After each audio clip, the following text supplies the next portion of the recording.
कोण होणार यंदाचा महाराष्ट्र केसरी? ही उत्कंठा अवघ्या एका दिवसावर येऊन ठेपली आहे. माती व गादी विभागातील उपांत्य सामने संपले असून आता महाराष्ट्र केसरीची गदा उंचवण्यासाठी 4 मल्ल योद्धे आखाड्यात उरले आहेत. माती विभागात महेंद्र गायकवाड आणि साकेत यादव तर गादी विभागात पृथ्वीराज मोहोळ व शिवराज राक्षे यांच्यात आज अंतिम लढत होईल. माती विभागातील विजेता व गादी विभागातील विजेता यांच्यामध्ये महाराष्ट्र केसरीसाठी थेट भिडत रंगणार आहे. शहरातील वाडिया पार्क क्रीडा संकुलातील कैलासवासी बलभीमण्णा जगताप क्रीडा नगरीत आज महाराष्ट्र केसरी किताबासाठी लढत रंगणार आहे.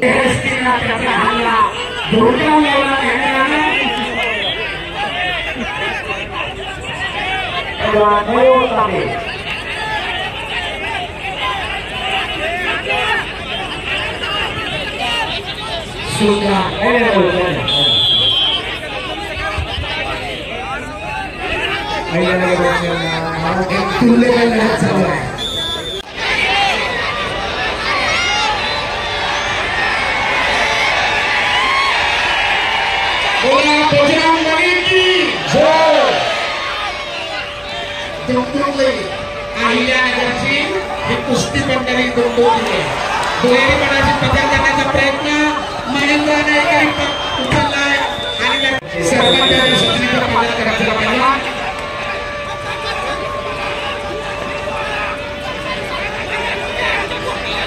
आक्रमणावर दोघांची भरपूर लक्षात झालेली आहे.